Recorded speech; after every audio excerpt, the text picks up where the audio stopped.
bisa, berarti semakin ini dipotong menjadi kecil berarti hitungannya semakin kecil, semakin banyak. Itu kan tadi 15. Kalau 12 dipotong juga kan satu-satu semuanya berarti jumlahnya jadi berapa? 24. Bisa 24 kali ibu diambil 5.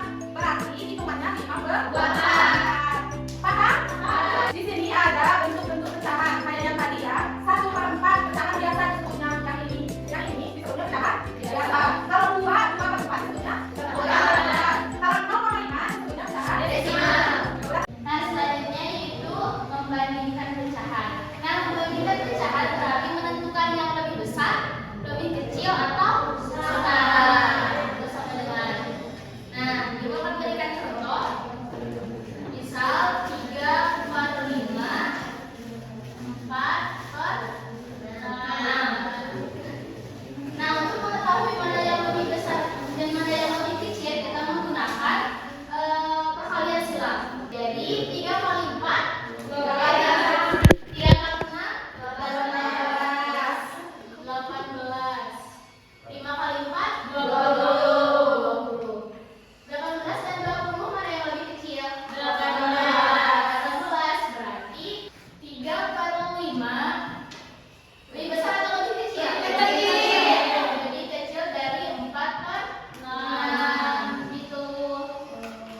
100. Kita tulis ya, kelihatan?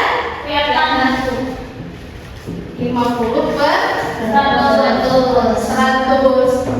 50 per 100 kita ubah menjadi persen, jadi 50%. Ya. 50 per persen. Ya. Kenapa bisa 50%? Karena per 100 artinya persen. Jadi 50 per 100 sama dengan 50%. Sampai di sini paham? Nah, selanjutnya kita akan mengubah bentuk persen menjadi pecahan. Nah, di sini punya contoh 60%. Kita hitung bareng-bareng ya.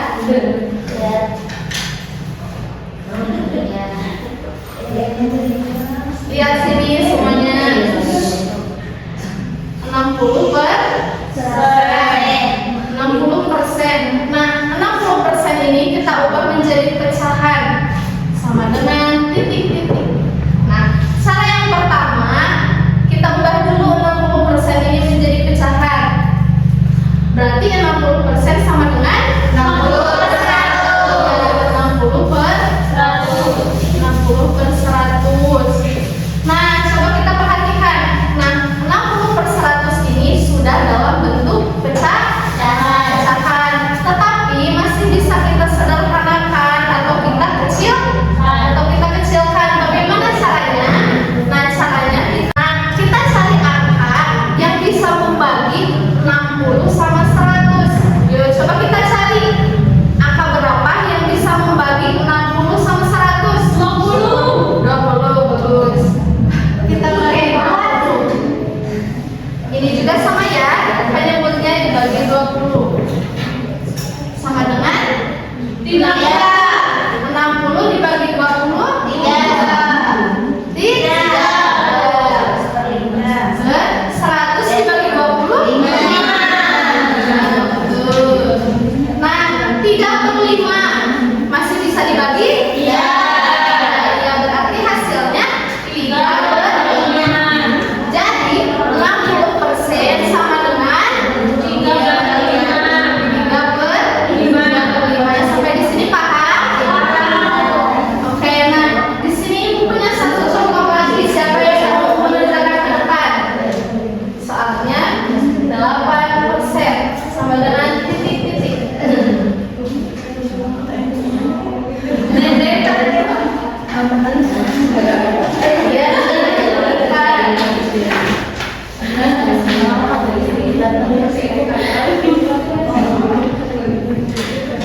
Sederhanakan ya.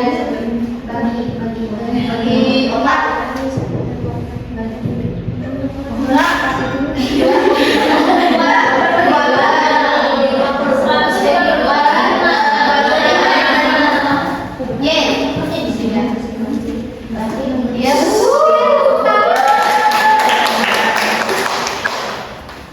Ya, sampai di sini paham?